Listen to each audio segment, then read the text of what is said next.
This session, let us talk about monotonicity.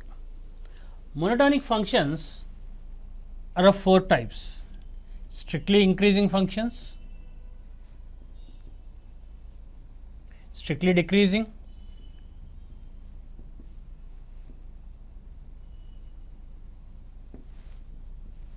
non-increasing,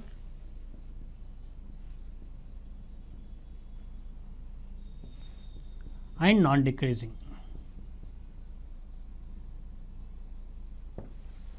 The discussion on monotonic functions is very important to us in calculus, and applications of this are also useful to us in various chapters of algebra, especially in quadratic equations. Monotonic functions,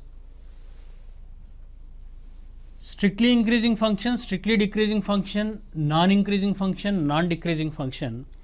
This discussion also helps us in solving many inequalities. Let us see what a strictly increasing function is. A strictly increasing function, it is behavior of a function in a certain interval. So, we need to know whether a function is strictly increasing or not in a certain interval, let us say an interval I. A function is said to be strictly increasing in an interval I, increasing in an interval I, if and only if for all x1, x2 belonging to I, let us say there are any two elements in the interval I, x1 and x2, for all x1, x2 belonging to I, f of x1 greater than f of x2 should imply x1 is greater than x2. A function f of x is said to be strictly increasing in an interval I if and only if for all x1, x2 belonging to I, f of x1 greater than f of x2 should imply x1 greater than x2. And also for any two numbers x1 and x2 belonging to I, x1 greater than x2 should imply f of x1 greater than f of x2. So, this is a by implication. So, a function f of x is said to be a strictly increasing function in an interval I if and only if for all x1, x2 belonging to I, f of x1 greater than f of x2 implies x1 greater than x2. For example, let us look at the function f of x is equal to sin x, and that too in an interval 0 to pi by 2. So, our target is to discuss monotonicity of the function f of x is equal to sin x in the interval 0 to pi by 2. Take any two abscissae x1 and x2. We can see x2 is to the right of x1. So, x2 is greater than x1. Now, if this is to be a strictly increasing function, then f of x2 has to be greater than f of x1. f of x2 is y coordinate of this point and f of x1 is y coordinate of this point, and you can observe from the graph that y coordinate at x2 is much greater than y coordinate at x1. So, f of x2 is greater than f of x1. Likewise, you take any combination of x1 and x2, x2 greater than x1, that is x2 to the right of x1 implies y coordinate at x2 will always be more than y coordinate at x1, or f of x2 will always be greater than f of x1. Such functions, they are called strictly increasing functions. So, whenever you are taking this definition to numericals,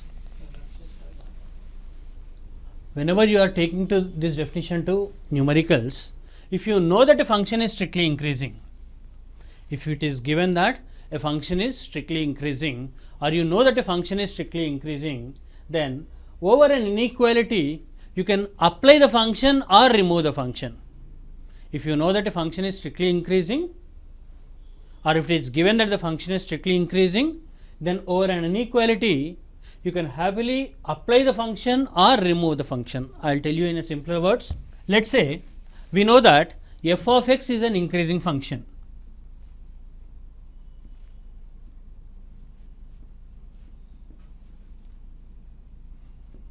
In interval I, and it is also given that x1 and x2, two numbers which belong to I, satisfy x1 greater than x2. It is given that x1 and x2 are two numbers belonging to the interval I, and it is also given that x1 is greater than x2. Now you can say f of x1 will be greater than f of x2. So once we know that f is a strictly increasing function, we can apply f over an inequality. For example, log x to the base e is a strictly increasing function.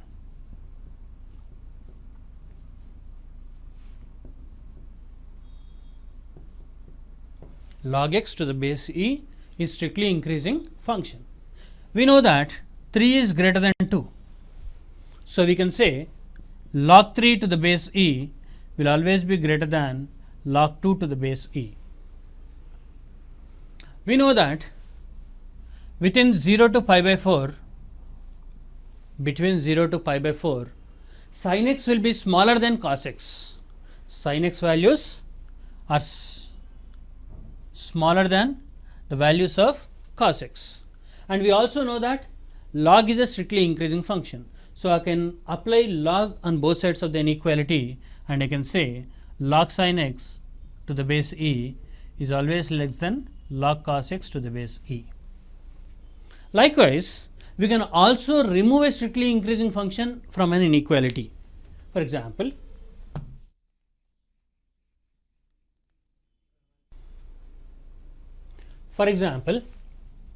let's say we know that cos x is increasing function in certain interval. We are given that cos x is increasing function in certain interval, and it is also given that cos x1 is greater than cos x2. It is given that cos x1 is greater than cos x2. Now we can remove cos on both sides and say x1 is greater than x2. Cos x1 greater than cos x2 implies x1 is greater than x2. So this way the discussion of monotonicity is helpful to us in solving many inequalities. Now let us see how to investigate whether a given function is strictly increasing or not. For a strictly increasing function, to investigate whether a function is strictly increasing or not, first approach is graphical approach.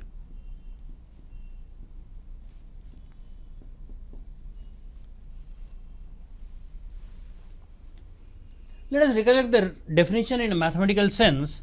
If x1 greater than x2 implies f of x1 greater than f of x2, then we are saying that the function is strictly increasing function.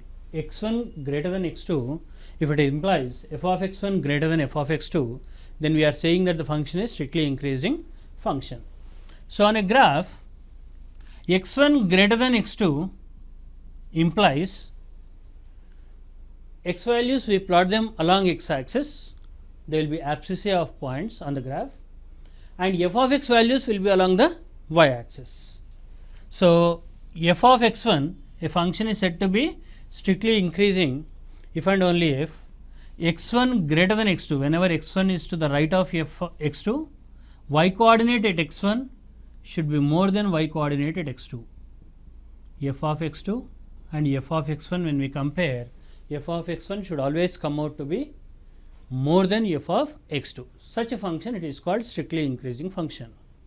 So you can see, whenever x1 is greater than x2, if f of x1 is greater than f of x2, then such a function, it is called a strictly increasing function.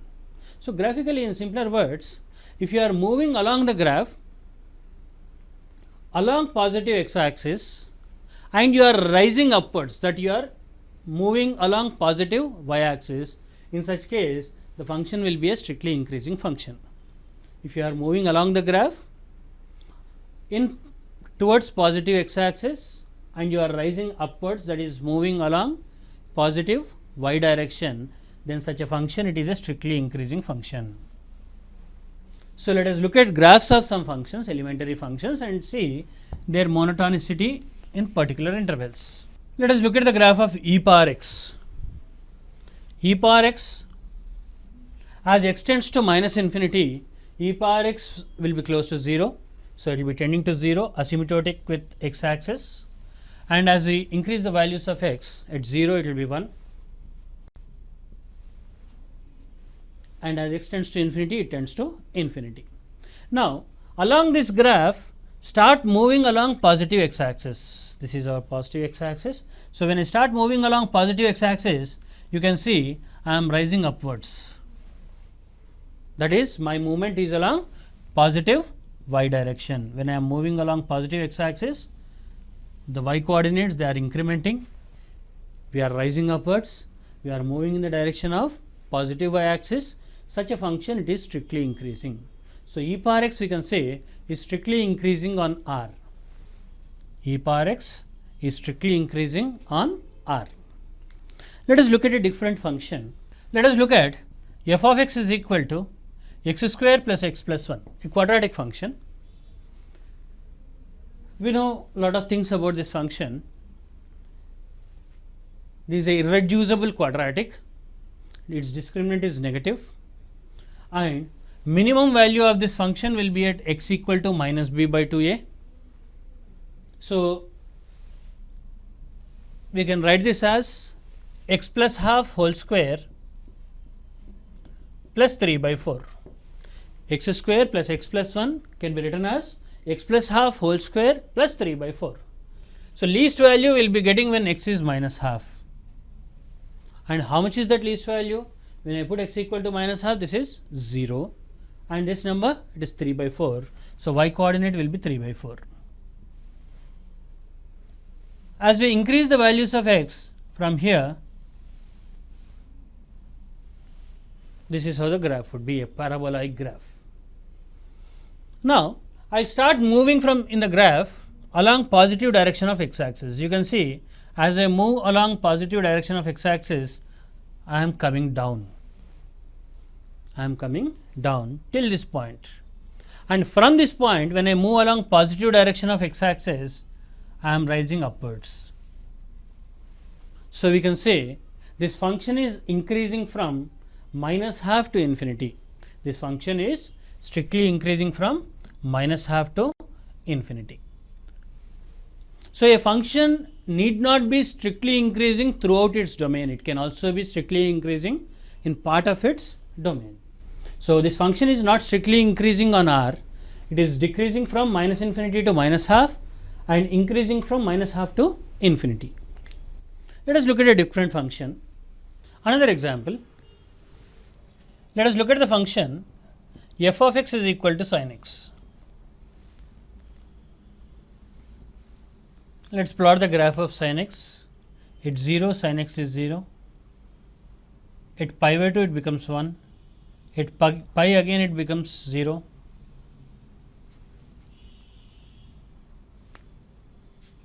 It is an odd function. So, we see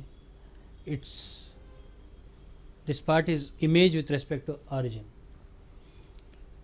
Now, let us move from minus pi by 2 to pi by 2 in the positive direction of x axis. I will move along the graph from minus pi by 2 to pi by 2 along positive direction of x axis. So, when I am moving along the graph, I am rising upwards. So, we can see the function is increasing from minus pi by 2 to pi by 2, and from pi by 2 to 3 pi by 2, when I am moving along the graph, I am coming down. So, this is a decreasing function. Again from 3 pi by 2 to 5 pi by 2, when we are moving along the graph, we are rising upwards. So, wherever we are rising upwards, it is an increasing function. So, it is increasing from minus pi by 2 to pi by 2, and it is increasing in the interval 3 pi by 2 to 5 pi by 2.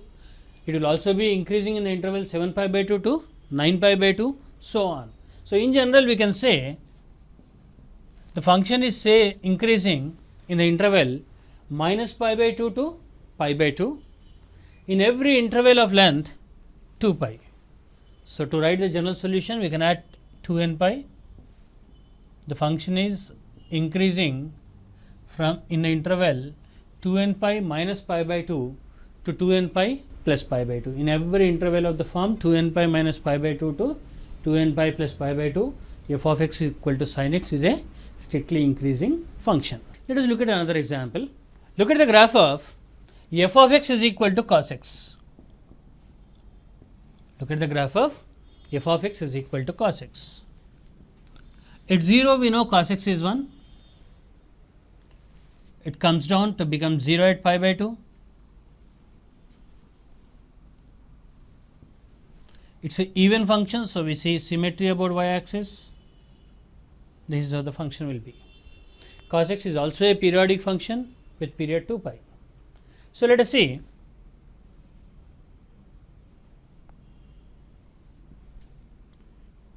This is minus pi, 0, pi, 2 pi.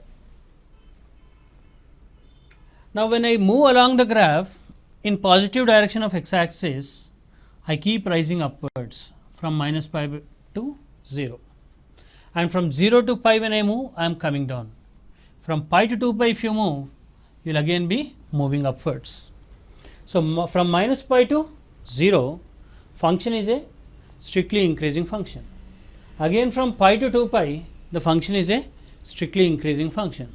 So in general we can say, as the function is increasing from minus pi to 0 and the function is periodic with period 2 pi, we can say 2n pi minus pi, 2n minus 1 pi, 2n pi plus 0, 2n pi.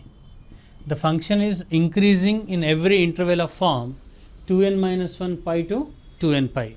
That is odd multiple of pi to even multiple of pi. In all intervals of such form, the function is a strictly increasing function. We can see from pi to 2 pi, it is a strictly increasing form. Odd multiple of pi to even multiple of pi. From 7 pi to 8 pi, the function will be strictly increasing. And from even multiple of pi to odd multiple of pi, the function will be a strictly decreasing function. Let us look at another example. Let us draw the graph of y is equal to log x to the base e. We know the graph from elementary functions. At 1 log x becomes 0. As x moves closer to 0, log x tends to minus infinity. When x is infinitely large, log x is infinitely large. So log x, this is how the graph is. Now if I start on the graph and start moving along positive x axis, I keep rising upwards. So we can say this is a strictly increasing function in its domain, and domain of log x is open interval 0 to infinity. So in open interval 0 to infinity, log x is a strictly increasing function. And here we can also discuss a very important result on strictly increasing functions. We already observed the nature of e power x. Y is equal to e power x. When we saw the graph moving along positive x axis, the graph was rising upwards. So this was a strictly increasing function on R. And y is equal to log x to the base e. Now we see it is also a strictly increasing function. And e power x and log x, we know they are inverse functions of one another. So we can say if f of x is increasing, f inverse x will also be increasing. If f of x is a strictly increasing function, then f inverse x will also be a strictly increasing function. We will discuss this result in detail later. Just this is an observation for now. Another example, let us look at the function y is equal to tan x. Draw the graph of the function y is equal to tan x. We know tan x is a odd function, periodic with period pi. At 0, tan x becomes 0. As x tends to pi by 2, tan x tends to plus infinity from the left side, minus infinity from the right side, 0 at pi,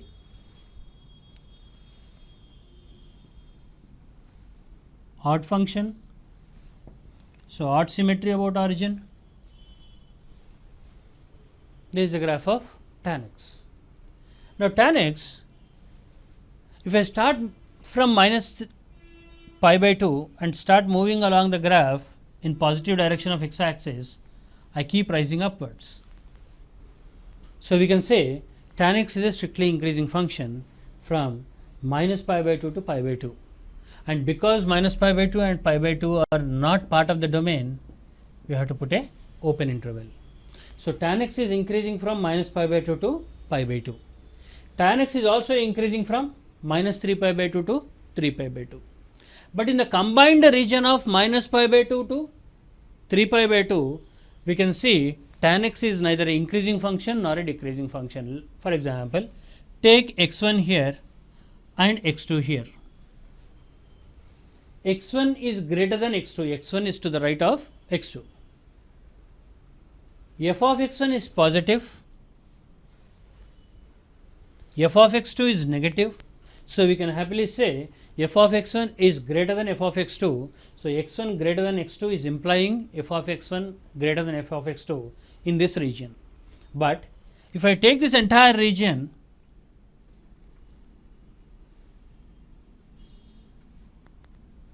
let x2 be a point here, x1 be a point here. x1 is greater than x2, but f of x1 is not greater than f of x2. f of x1 is negative and f of x2 is positive. So f of x1 is not greater than f of x2. So it is not a increasing function in the combined region. It is only increasing from minus pi by 2 to pi by 2 and again increasing from pi by 2 to 3 pi by 2. And because of this infinite discontinuity in between, it is not a strictly increasing function in the combined region. It is increasing from minus pi by 2 to pi by 2. It is again increasing from pi by 2 to 3 pi by 2. It will again increase from 3 pi by 2 to 5 pi by 2, so on. So in general, we can say tan x will be monotonic from n pi minus pi by 2 to n pi plus pi by 2. Tan x is periodic with period pi. So in the general version, add n pi minus pi by 2 to n pi plus pi by 2, tan x will be a strictly increasing function. In the similar lines, we have the definition of strictly decreasing function.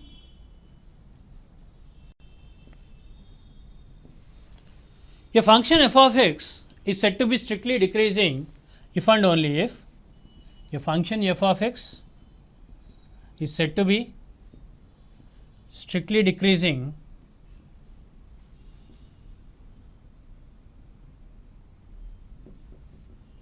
if and only if x1 greater than x2 implies f of x1 less than f of x2. If x1 greater than x2 implies, this is also a by implication, f of x1 less than f of x2, then such a function it is called strictly decreasing function. A function f of x is said to be strictly decreasing if and only if x1 greater than x2 implies f of x1 less than f of x2. Again, when it comes to numericals, let us see how we can use this definition to solve numericals. When we know that a function is strictly decreasing, you can apply the function over an inequality by reversing the sign of the inequality. Let us say a function g is given to be strictly decreasing. A function g is given to be strictly decreasing. And we also know that x1 is greater than x2. It is also given that x1 is greater than x2. Now we can say g of x1 will be less than g of x2. We have to reverse the sign of the inequality. G of x1 is less than g of x2. Similarly, if it is given that f is a strictly decreasing function, let us say it is given that f is a strictly decreasing function, and it is also given that x1 is less than x2, let me apply a decreasing function. Whenever I am applying a decreasing function on an inequality will reverse. F of x1 will be greater than f of x2. And not just applying on an inequality, you can as well remove a decreasing function from an inequality, but again by reversing the sign of the inequality. Let us say h is a decreasing function, h is a strictly decreasing function, and we know that h of x1 is less than h of x2. From this, we can remove h on both sides and we can say x1 will be reverse the sign of inequality greater than x2. x1 will be greater than x2. So this is how we can apply or remove the strictly decreasing function from an inequality by changing the sign of the inequality. Simplest example of a strictly decreasing function is f of x is equal to minus x. F of x is equal to minus x. Let us plot the graph of minus x. Minus x we know is a straight line. Slope is minus 1, that is inclination 135 degrees and passing through origin. So, this is the graph of y is equal to minus x. Now, when I start from anywhere on the graph and start moving towards positive direction of x axis along the graph, you can see my finger comes down. We are moving downwards. So, we can say this function is strictly decreasing function. So, graphically a function will be strictly decreasing function when you move along positive x axis and you come down, then that function is a strictly decreasing function. So, y f of x equal to minus x is a simple example of strictly decreasing function. That is the reason whenever you are applying this function, that is whenever you are multiplying with minus sign on an inequality, inequality reverses. We know that 2 is less than 3. So, when I apply f of x, that is when I multiply with minus sign, minus 2 will be greater than minus 3. So, this is the simplest version of usage of an strictly decreasing function. Let us look at many other graphs and application of strictly decreasing functions. Let us see the graph of y is equal to sin x.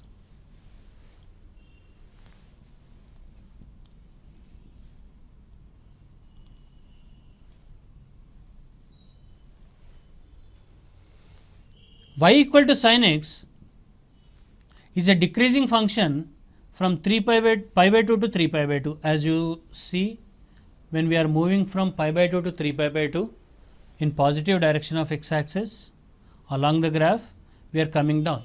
So, it is a decreasing function. Let us say we know that x1 and x2 are two numbers in the interval pi by 2 and 3 pi by 2.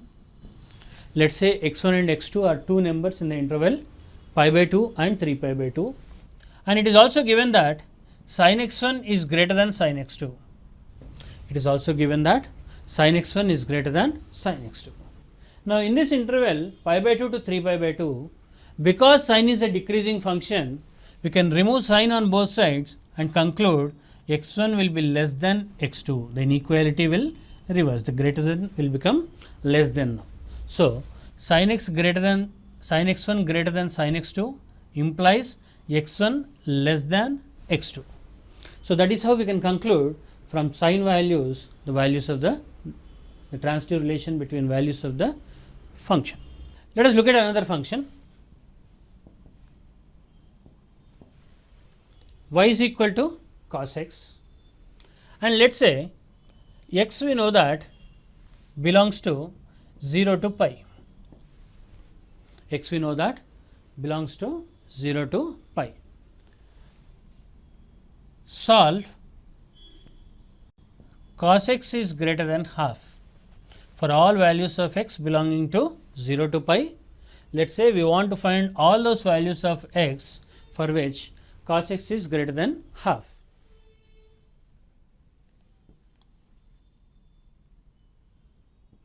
This is the graph of the function. Cos 0 is 1, cos pi is minus 1. So, from 0 to pi cos x is a decreasing function. From 0 to pi cos x is a decreasing function, and half is cos of pi by 6. Half is cos of pi by 3.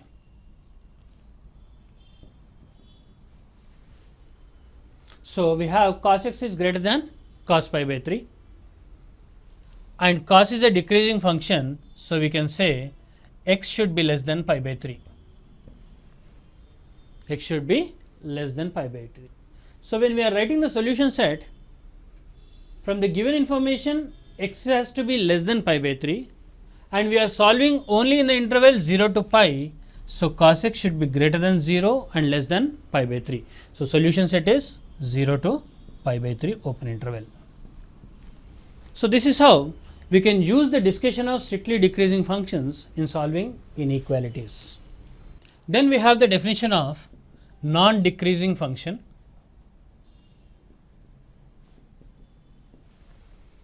A function f of x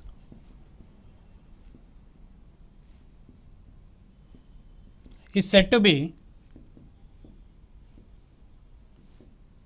non-decreasing in an interval I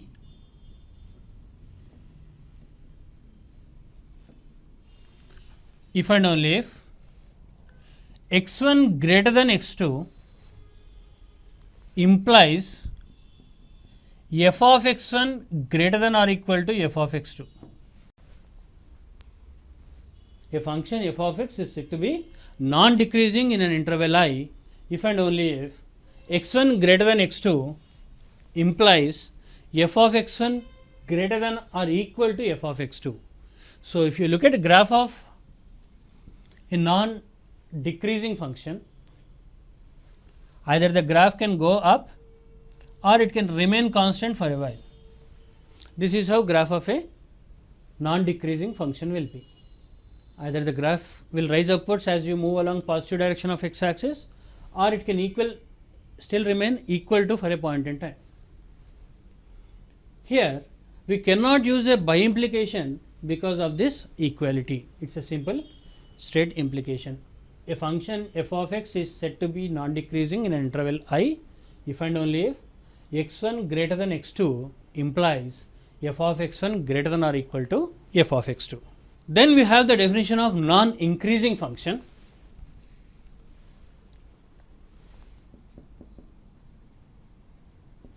A function f of x is said to be non-increasing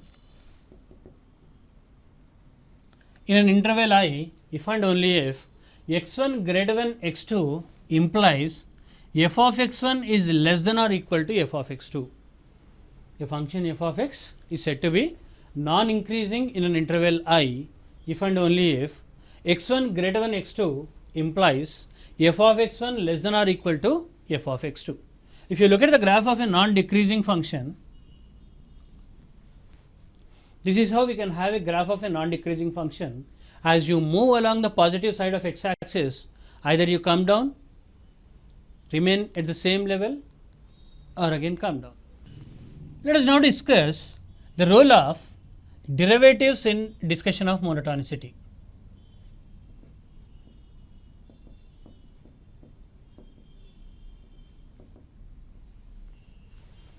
The role of derivatives in monotonicity. Now, we usually find across a statement if f dash x is greater than 0, then function is strictly increasing. If f dash x is greater than 0, then function is strictly increasing. This statement is absolutely true. If f dash x is greater than 0, then function is strictly increasing. But many children misinterpret it to be if and only if f dash x greater than 0, then function is strictly increasing. This is absolutely wrong. For a function to be strictly increasing, there is no necessity that f dash x needs to be greater than 0. F dash x may not even exist at all. There are many discontinuous non-differentiable functions which are strictly increasing in nature. So, for discussion of strictly increasing, not always f dash x will be useful to us. It is only in some cases, especially in discussion of differentiable functions, we need derivatives to talk about increasing or decreasing nature of the function. So, this we have to be clear before starting the discussion of monotonicity in terms of derivatives.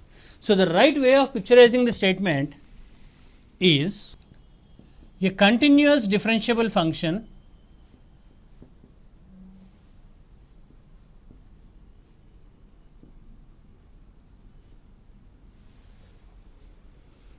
So, only when a function is continuous and differentiable, we will bring in the role of derivatives in monotonicity. whenever the function is either discontinuous or continuous but not differentiable. In these cases, it is advisable not to bring in the role of differentiation unless you are thorough with the total concept. Now, let us understand from the graph of the function, whenever we are moving along positive direction of x-axis, we are rising upwards. That is, whenever x2 is greater than x1, f of x2 is greater than f of x1. That is, slope of this chord is always non-negative. Slope of this chord is always non-negative. And as we know, derivative at any point is the limit of a secant, limit of slope of a secant. The derivative at any point will also be non-negative. Derivative at any point on the strictly increasing function will always be non-negative, but this is applicable only for differentiable functions. So, let us generalize this. A differentiable function is strictly increasing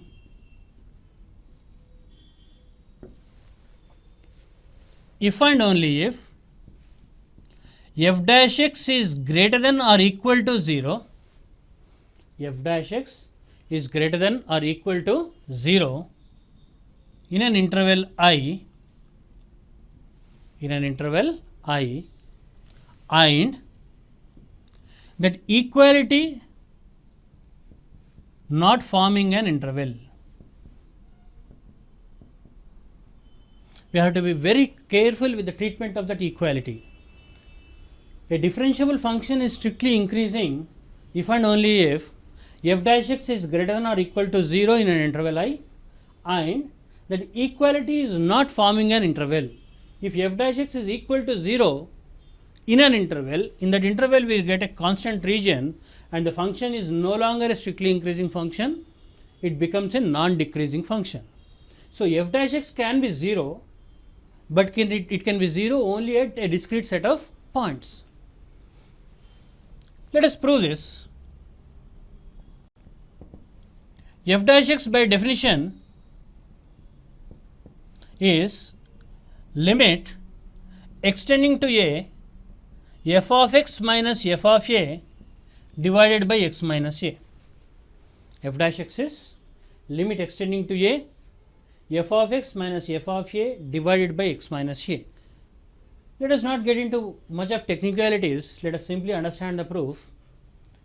Extending to a includes the right hand limit as well as the left hand limit, limit extending to a plus as well as limit extending to a minus. We know that the function is differentiable. That means limit extending to a plus exists and is finite, limit extending to a minus exists and is finite, and both of them are same, equal. Limit extending to a plus means x is slightly greater than a.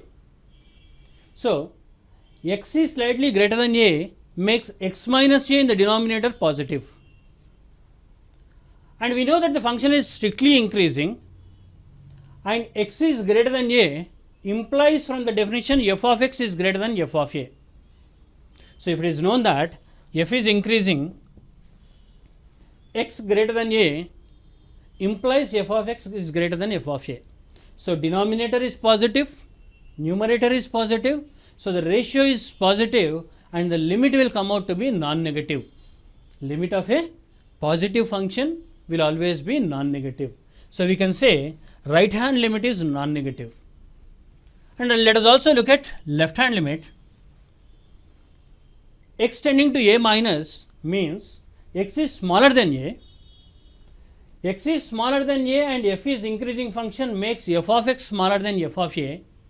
So, numerator is negative, f of x is smaller than f of a. Denominator is also negative, x is smaller than a, and ratio is positive, and limit of a positive function will always be non-negative. So, in either of the cases we have f dash x to be non-negative. So, f of x is increasing implies f dash x is always greater than or equal to 0. F of x is increasing implies f dash x is greater than or equal to 0. So, we should never miss out that equality. Parallelly, remembering that equality should not form an interval. Let us look at a small application of this. Find all possible values of A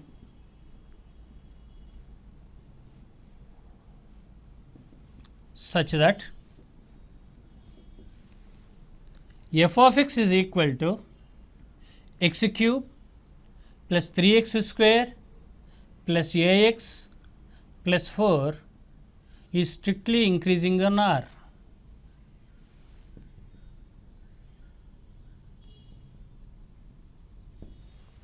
Find all possible values of A such that f of x is equal to x cube plus 3x square plus ax plus 4 is strictly increasing on R. Now, this is a continuous and differentiable function. All polynomial functions are continuous and differentiable on R. So, this is a cubic polynomial, it will be differentiable on R. And because this is a differentiable function, for it to be strictly increasing, it is necessary and sufficient that f dash x is greater than or equal to 0. So, for the function to be strictly increasing, it is necessary as well as sufficient that f dash x is greater than or equal to 0. This implies, differentiate the function 3x square plus 6x, let me take 3 common, plus a should be greater than or equal to 0.